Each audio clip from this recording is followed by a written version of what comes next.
네, 총선 이후에 2달 넘게 당을 떠나 있었던 김무성 전 대표. 새누리당은 극우라는 말과 함께 돌아왔습니다. 오늘 이제 본회의장에선 정치성 원내대표가 교섭단체 대표 연설을 했습니다.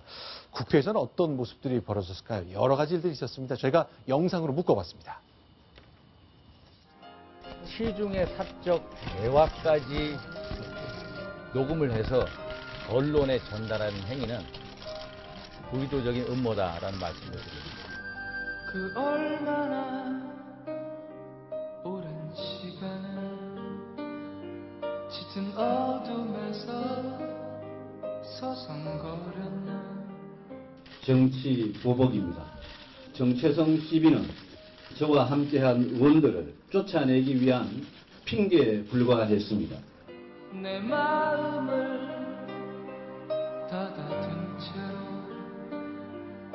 헤매이다 흘러간 시간, 너에게로 또다시 돌아오기까지가 왜 이리 힘들었을까. 초심으로 돌아가서 열심히 하겠다는 말씀을 드립니다. 어떤 역할을 좀 하실 계획이신지? 언론에서 계속 당권이랑 대권 도전 가지고 대표님 이제 거치에 대해서 좀 촉각이 예민하게 안녕하세요. 네, 나중에 요청 때 말씀드릴게요. 특별히 드릴 말씀 없습니다. 예. 내가 죽는 날까지 널 떠날 수 없다는 걸. 자, 오늘 이제 국회에 처음 열렸습니다. 정진석 원내대표가 연설했습니다만 유승민, 윤상현, 이제 비박과 친박의 대표 주자격인데 두 사람의 복당이 가장 눈에 띄는 거였습니다. 오랜만에 저희가 좀 장면을 봤습니다. 네, 특히 그 윤상현 의원의 복당은 네. 우리가 그 이른바 그 막말 파문, 네. 김무성 XX 하면서 죽여. 예, 죽여 하면서 이 공천 파동에서 어떤 이건 계파를 떠나서 사실은 국민들이 혐오하는 막말 파문으로 사실 공천 탈락돼서, 그러나 다시 지역구에서 당선이 돼서 네. 이번에 이제 일괄 복당 조치로 들어왔는데 네. 사실은 윤상현 의원의 복당은 너무나 조용했어요. 그러니까 네. 그 당시에 그렇게 많은 그 어떤 정치적인 그 비난을 입었던 거에 비하면 굉장히 조용했고, 네. 반면에 유승민 의원은 사실 어찌 보면 본인이 여러 가지 정치적 이유로 쫓겨난 상황인데 네. 유승민 의원의 복당을 놓고 지금 당이 다시 한번 또 아주 진통을 겪은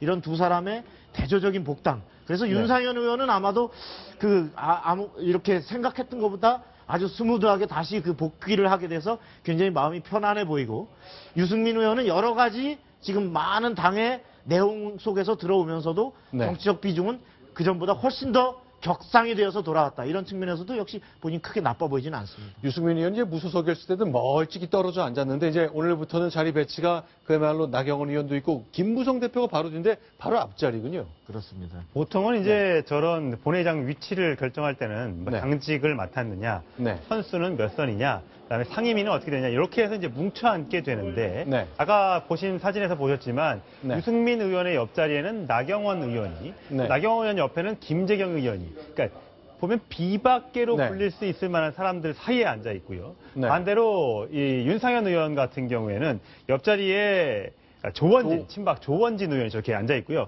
뒤로 보이는 명패 보면 정우택, 최경환, 홍문종. 전부 다 친박 의원들로 배치가 됐습니다. 그러니까 저것만 보면 그럼 좀 저 사람들이 전부 다 같은 상임이냐? 제가 조사해 보니까 아니거든요. 결국 그 새누리당 쪽에 물어보면 친소 관계, 누구랑 좀 친하고 누구랑 가깝냐에 따라서 그런 것도 이제 배정을 한다고 합니다. 유승민 의원이 친박 사이에 둘러싸여 있다거나 윤상현 의원이 비박계 사이에 앞뒤로 앉는다면 굉장히 모양새가 좀 이상해질 수 있어서 그런 부분도 고려해서 이번 자리 배치를 했다고 새누리당에서 설명했습니다. 국회 사무처 직원들이 이 자리 배치할 때 계파 다 따져야 되고 좀 머리가 새누리당에서 이제 건의를 한 거죠, 그렇게. 네. 자, 일단 유승민, 윤상현 두 무소속 정치인의 새누리당 복당 관련된 소식 저희 영상과 함께 보여드렸습니다. 윤상현 의원은 오늘 이제 굉장히 표정이 밝았는데 JP 자택까지 방문했네요. 저희가 사진 공개하겠습니다. 자, 박성원 부국장. 네. 충청권의 정치 세력화 이것 때문에 이 장면도 굉장히 유심하게 봐야 되죠. 그렇습니다. 오늘 이제 윤상현 의원은 JP를 갑작스럽게 방문한 이유에 대해서 네. 기자들이 그 배경을 물으니까 내가 올 초에 충청 포럼 네. 회장을 맡았는데 총선 일정 때문에 바빠서 제대로 말하자면 충청권 하면 정치적인 가장 어른이 지금 JP 아닙니까? 네. JP의 그 어떤 취임 이후에 인사를 제대로 못 드려서 그 미뤄뒀던 인사를 드렸다라고 했는데요.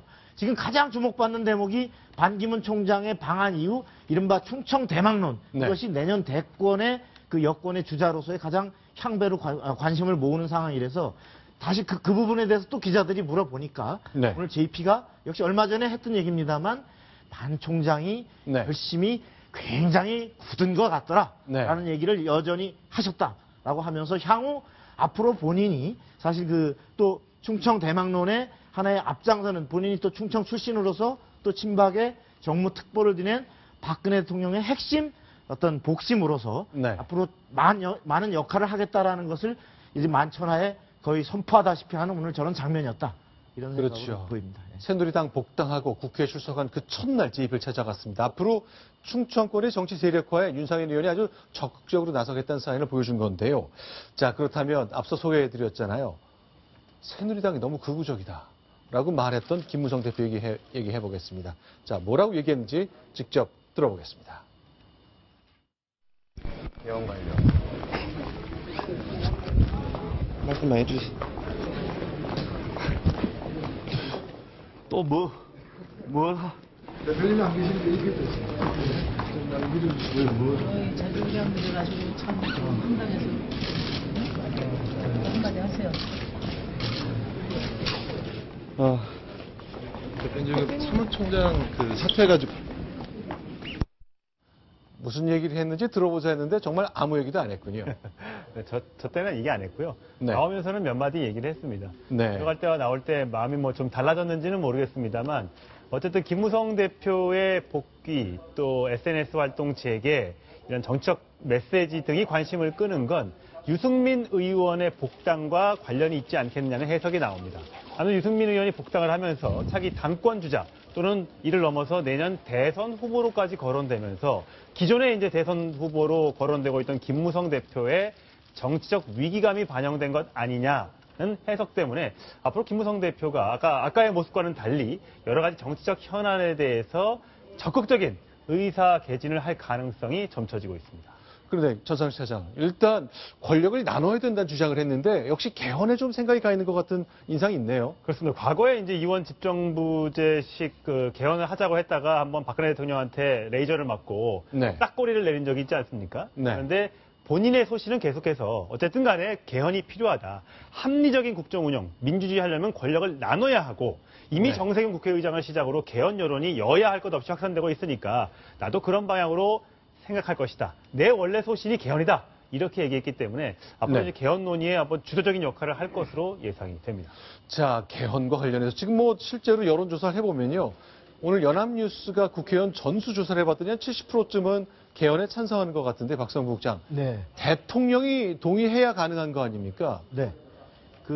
네. 저는 그 올해 말까지는 지금 개헌이 필요하다 이런 국회의원들의 그 답변이 80%를 상회하고 있고 또 국민 여론조사를 해도 개헌의 필요성에 공감하느냐 거의 70% 가까이 나옵니다. 네. 그러나 이렇게 필요하다라는 것과 실제 개헌이 대선 전에 성사될 수 있는가는 또 다른 문제입니다. 네. 예, 무엇보다도 가장 큰 장애는 현재 여권에서 박근혜 대통령이 네. 개헌은 아직도 블랙홀이다라고 하는 기본 원칙적인 입장에서 기본적으로 바뀌지 않고 있고 때문에 현재는 여권에서 이 부분을 제대로 그 발의를 해서 국회에서 네. 발의해서 추진할 수 있는 동력이 상당히 막혀 있는 상태고 네. 또 연말을 넘어가면 박근혜 대통령은 오히려 개헌을 하고 싶을 수 있습니다. 이제는 네. 그 임기 후나 이럴 때 보면 어떤 분권이나 이런 데 관심을 가질 가능성이 과거의 대통령들도 많았지만 네. 내년 넘어가서의 가장 걸림돌은 차기의 유력시 떠오르는 차기 주자들이 될 것이다. 네. 때문에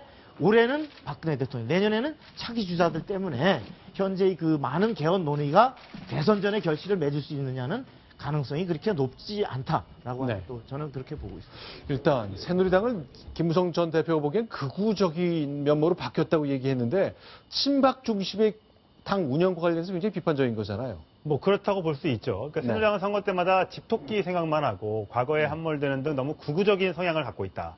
그런 이념을 갖고는 도저히 안 된다라고 얘기했지만 사실 김무성 대표가 선거 때마다 재보궐선거나 뭐 총선 때나 지방선거 때마다 사실 극우적인 발언을 많이 한 사람 중에 한 명을 꼽으라면 김무성 대표도 있습니다. 그 뒤에 친박이 있는지 박근혜 대통령을 생각해서인지 아니면 자신들의 진영인 집토끼라고 생각하는 보수적인 어떤 유권자들을 의식해서 그런지 모르겠지만 본인이 옛날에 과거에 그렇게 했던 발언도 있기 때문에 이게 꼭 굳이 친박을 향해서 나는 그런 생각이 아니었는데 친박이 시켜서 했어. 이렇게 하면 또 모양이 또 빠질 수 있는 거거든요. 오히려 김무성 대표가 저렇게 얘기하기 위해서는 우리가 기존에 갖고 왔던 집토끼 전략으로 해서 이번 총선에 실패했기 때문에 앞으로 이 부분에 대한 국민적 심판을 받았으니까 우리가 이념적인 너무 극우적인 성격에서 좀 벗어나는 게 좋겠다.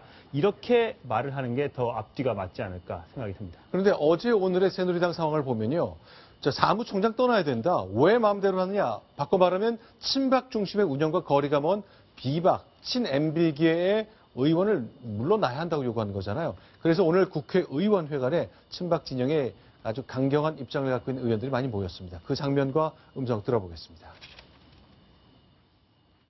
지난주 저희 당 최고 의결기구인 비상대책위원회가 정상적으로 가동되지 못하는 그런 상황이 발생을 했습니다. 그 문제와 관련해서 오늘 우리 소속 의원님들 말씀을 좀 듣고자 합니다. 자, 그러나 생각보다는 많이 안 왔다면서요, 전 차장. 어떻습니까? 이게 한 70명에서 한 80명 정도 친박계 의원들이 포진해 있다고 지금 알려지고 있는데 이제 개파 분포를 분석을 해보면 오늘 온 사람이 26명밖에 안 됩니다. 뭐 최소한 30명에서 40명 사이에는 올 것으로 예상을 했는데 이미 친박계 좌장 서청원 의원이 뭐 유승민 복당 뭐 허용하는 쪽으로 가야 되지 않겠느냐 이렇게 말로 교통정리를 해놓은 상태이기 때문에 아주 극단적으로 유승민 의원의 복귀를 반대하는 사람들은 그렇게 많지 않았다는 것이거든요. 그래서 아마 오늘 그런 모임의 어떤 성격에서 좀 힘이 좀 빠졌다 이런 분석이 가능할 것 같습니다. 자, 지금 이제 마지막 남아있는 쟁점이 그 권성동 사무총장의 경질인데요. 저 부분만을 빼고 어떤 그 유승민 의원을 포함해서 복당한 전원 의원들은 향후 의총에서 자신들의 입장을 설명하는 정도로 말하자면 과거에 당신들이 당에 불손하게 한 것을 사과하라라는 이런 수준이 아니고 이제는 입장 표명 정도로 사실 수위가 낮아졌기 때문에 그 부분은 얼마든지 절충이 될 수 있고 또 그 정진석 원내대표 역시 문제도 이미 해결이 됐기 때문에 이제 마지막 남아있는 권성동 사무총장을 과연 경질하는 부분을 끝까지 친박들이 고수하고 나갈 것이냐 아니냐의 문제인데 저는 이 문제는 시간이 가면 해결이 될 수 있는 문제다. 왜냐하면 지금 권성동 사무총장은 사실 법사위원장을 20대 국회 초반 법사위원장을 받아놓은 상태거든요. 그럼 법사위원장이 사무총장을 계속한다는 것도 현실적으로는 어렵습니다. 때문에 오늘처럼 만일에 친박들이 자꾸 세력을 과시해서 어떤 이 복당 문제를 잘못 결정했다는 책임을 물어서 어떤 패를 형성해서 몰아내는 식으로 하면 권성동 의원은 버틸 것이고 비박 의원들의 저항 역시도 이것은 패거리에 굴복하라는 싸움이기 때문에 이 싸움이 계속 커질 수밖에 없기 때문에 저는 어떤 친박 중진 내에서 서청원 의원이라든지 이런 분들이 중재를 하고 나서서 이제 자연스럽게 시간이 가서 자연스럽게 스스로가 이렇게 물러나면서 어떤 당이 화합해서 나갈 수 있는 모양을 취하는 방향으로 해결이 될 수 있고 그렇게 가지 않겠나 그렇게 예상해 봅니다. 알겠습니다. 어제 오늘 사이에 새누리당 큰 공면을 맞았습니다만 어쨌건 비대위원장은 돌아왔습니다만 사무총장 거취를 놓고 친박에 강한 요구가 있습니다. 생각보다 조금 모였다는 점 때문에 거취에 대해서는 방향이 좀 가닥이 잡히는 건 아닌가 싶네요.